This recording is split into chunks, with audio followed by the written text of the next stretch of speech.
민수기 10장. 여호와께서 모세에게 말씀하셨습니다. 은을 두드려서 나팔 2개를 만들고 회중을 불러 모을 때와 진을 거두고 행군을 시작할 때 그것을 사용하여라. 나팔을 둘 다 불면 온 회중이 회막 입구 너에게로 모여야 한다. 나팔을 하나만 불면 지도자들 곧 이스라엘의 천부장들만 너에게로 모여야 한다. 짧게 끊어서 부는 나팔 소리가 나면 동쪽 진영이 움직인다. 두 번째로 짧게 끊어서 부는 나팔 소리가 나면 남쪽 진영이 움직인다. 짧게 끊어서 부는 나팔 소리는 움직인다는 신호다. 회중을 모으기 위해서는 길게 나팔을 불어야지 짧게 끊어 불어서는 안 된다. 나팔은 제사장인 아론의 아들들이 불어야 한다. 이것은 너희와 너희 대대로 계속될 규례다. 너희가 너희 땅에서 너희를 공격하는 적과 싸울 때 나팔을 불어라. 그러면 너희가 너희 하나님 여호와 앞에서 기억될 것이며 너희 원수들에게서 구원을 받게 될 것이다. 또한 너희가 즐거울 때와 너희의 정해진 절기와 매달 초하루에 번제와 화목제를 드릴 때 나팔을 불어라. 그러면 너희 하나님이 너희를 기억할 것이다. 나는 너희 하나님 여호와다. 2년째 되는 해 둘째 달 20일에 구름이 증거의 성막 위에서 나아가기 시작했습니다. 그러자 이스라엘 자손들이 시내 광야를 떠나 행선지를 향해 나아갔습니다. 그러다 구름이 바란 광야에 머물렀습니다. 이렇게 그들은 여호와께서 모세를 통해 주신 명령대로 처음 길을 나섰습니다. 가장 먼저 유다 진영의 깃발이 그 소속된 부대들을 이끌고 나아갔습니다. 그들은 암미나답의 아들 나손이 지휘했습니다. 이사갈 지파의 부대는 수알의 아들 느다넬이 통솔했습니다. 스불론 지파의 부대는 헬론의 아들 엘리압이 통솔했습니다. 성막이 거두어지자 게르손 자손과 무라리 자손이 그것을 메고 길을 나섰습니다. 그 다음으로 르우벤 진영의 깃발이 그 소속된 부대들을 이끌고 나아갔습니다. 그들은 스데울의 아들 엘리술이 지휘했습니다. 시므온 지파의 부대는 수리사떼의 아들 슬루미엘이 통솔했습니다. 갓 지파의 부대는 드우엘의 아들 엘리아삽이 통솔했습니다. 그러자 고핫 자손이 거룩한 물품들을 메고 길을 나섰습니다. 성막은 그들이 도착하기 전에 이미 세워져 있어야 했습니다. 그 다음으로 에브라임 진영의 깃발이 그 소속된 부대들을 이끌고 나아갔습니다. 그들은 암미옷의 아들 엘리사마가 지휘했습니다. 므낫세 지파의 부대는 부다술의 아들 가말리엘이 통솔했습니다. 베냐민 지파의 부대는 기드오니의 아들 아비단이 통솔했습니다. 그 다음으로 단 진영의 깃발이 그 소속된 부대들을 이끌고 모든 진의 후위 부대로서 나아갔습니다. 그들은 암미사떼의 아들 아이에셀이 지휘했습니다. 아셀 지파의 부대는 오그란의 아들 바기엘이 통솔했습니다. 납달리 지파의 부대는 에난의 아들 아이라가 통솔했습니다. 이와 같이 이스라엘 자손이 부대별로 행진했습니다. 그때 모세의 장인 미디안 사람 르우엘의 아들 호밥에게 모세가 말했습니다. 우리는 여호와께서 내가 너희에게 주리라고 말씀하신 그 장소로 지금 떠나고 있습니다. 우리와 같이 갑시다. 우리가 당신을 잘 대접해 드리겠습니다. 여호와께서 이스라엘에게 좋은 것들을 약속해 주셨습니다. 그가 말했습니다. 나는 가지 않겠네. 나는 내 땅과 내 동족에게로 돌아가겠네. 그러자 모세가 말했습니다. 우리를 떠나지 마십시오. 당신은 우리가 어디에서 진을 쳐야 할지를 알고 있습니다. 우리의 눈이 돼 주십시오. 당신이 우리와 같이 가면 여호와께서 우리에게 주시는 좋은 것을 무엇이든 당신과 나누겠습니다. 그리하여 그들은 여호와의 산을 떠나 3일 길을 나아갔는데 여호와의 언약궤가 쉴 곳을 찾아 3일 동안 그들 앞에서 진행했습니다. 낮에 그들이 진영을 철수하고 떠날 때 여호와의 구름이 그들 위에 있었습니다. 언약궤가 길을 떠날 때마다 모세가 이렇게 말했습니다. 여호와여 일어나소서. 당신 앞에서 당신의 원수들이 흩어지고 당신의 적들이 달아나게 하소서. 그리고 쉴 때마다 이렇게 말했습니다. 여호와여 천만 이스라엘 사람에게로 돌아오소서. 시편 46편. 하나님은 우리 피난처이시요 힘이십니다. 고통당할 때 바로 눈앞에 있는 도움이십니다. 그러므로 땅이 없어진다 해도 산들이 바닷속에 빠진다 해도 우리는 두려워하지 않을 것입니다. 바다 물결이 으르렁거리며 철썩거려도 산들이 끌어올라 흔들린다 해도 두려워하지 않을 것입니다. 셀라. 지극히 높으신 분이 계시는 성소를 흐르며 하나님의 성을 기쁘게 하는 강이 있습니다.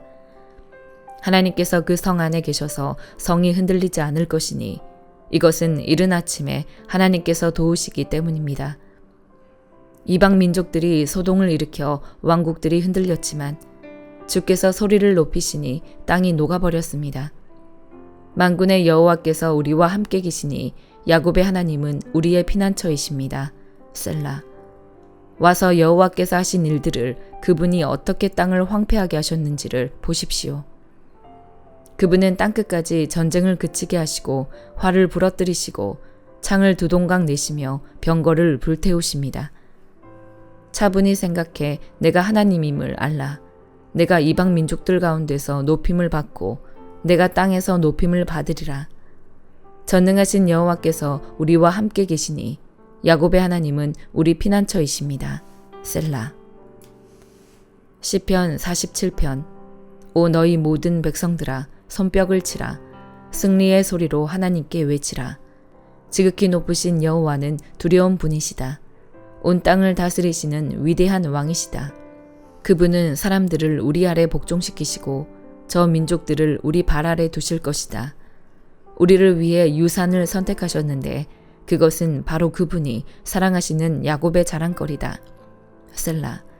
기뻐 외치는 소리와 함께 하나님께서 나팔 소리 울리는 가운데 올라가셨다. 찬양하라 하나님을 찬양하라. 찬양하라 우리 왕을 찬양하라. 하나님은 온 땅의 왕이시니 찬양의 시로 노래하라. 하나님께서 이방 민족들을 통치하신다. 하나님께서 그 거룩한 옥좌에 앉으셨다. 백성들 가운데 귀족들이 아브라함의 하나님의 백성이 돼 모여 있구나. 이 땅의 방패들이 하나님께 속해 있으니 그분은 지극히 높임을 받으셨도다. 아가 8장. 당신이 내 오빠였다면, 내 어머니의 젖을 먹고 자란 오빠였다면 내가 밖에서 당신을 만나 입을 맞춰도 아무도 내게 손가락질하지 않을 텐데 내가 당신을 이끌어 나를 가르치신 내 어머니의 집으로 모셔올 텐데 내가 향기로운 포도주를 내 석류주를 당신께 드릴 텐데 그가 왼팔에 나를 눕혀 내 머리를 안으시고 오른팔로 나를 감싸 안아주시네요. 예루살렘의 딸들이여 내가 부탁합니다. 그가 원하기 전까지는 내 사랑을 일으키지 말고 깨우지 마세요. 사랑하는 사람에게 기대어 거친 들에서 올라오는 저 여인은 누구인가요? 사과나무 아래에서 내가 당신을 깨웠습니다. 당신의 어머니께서 당신을 가지시고 상고를 겪으며 거기에서 당신을 낳으셨습니다. 나를 당신 마음에 도장처럼 새기고 나를 당신 팔에 도장처럼 새겨두세요. 사랑은 죽음만큼이나 강하고 질투는 무덤만큼이나 잔인해 불꽃처럼 거세게 타오릅니다. 많은 물도 그 사랑의 불을 끌 수 없으며 홍수도 그것을 덮어 끌 수 없습니다. 누군가 자기 모든 재산을 다 주고 사랑과 바꾸려 한다면 그는 웃음거리가 될 것입니다. 우리에게 있는 어린 누이는 아직 젖가슴도 없는데 그녀가 청혼을 받는 날이 되면 우리 누이를 위해 무엇을 해줄까요? 그녀가 성벽이라면 그 위에 은망대를 세워줄 텐데 그녀가 문이라면 백향목 판자로 닫아줄 텐데 나는 성벽이며 내 젖가슴은 망대 같으니 그분이 보시기에 만족할 거예요. 솔로몬께서는 발하몬의 포도원을 가지셨는데 가꾸는 자들에게 그 포도원을 맡겨두시고 그들이 열매의 값으로 은 1000세겔을 가져오도록 하셨습니다. 그러나 내 포도원은 내 마음대로 할 수 있으니 솔로몬이여 당신을 위한 1000세겔이 있습니다. 그리고 포도원을 가꾸는 사람들을 위한 200세겔이 있습니다. 동산에서 거하는 그대여 친구들이 그대의 음성에 귀 기울이고 있어요. 내게 그대 목소리를 들려주세요. 내가 사랑하는 분이여 서둘러 오세요. 향기로운 산에 있는 노루처럼 어린 사슴처럼 내게로. 히브리서 8장. 우리가 말하고자 하는 요지는 우리에게 이러한 대제사장이 계시다는 것입니다. 그분은 하늘에 계신 존귀하신 분의 보좌 오른편에 앉아 계십니다. 또한 그분은 사람이 세운 것이 아니라 주께서 세우신 성소와 참된 장막에서 섬기십니다. 대제사장마다 예물과 제물을 드리기 위해 세움을 받았습니다. 그러므로 이 대제사장에게도 무엇인가 드릴 것이 있어야 합니다. 만일 그분이 세상에 계셨다면 제사장이 되지 못하셨을 것입니다.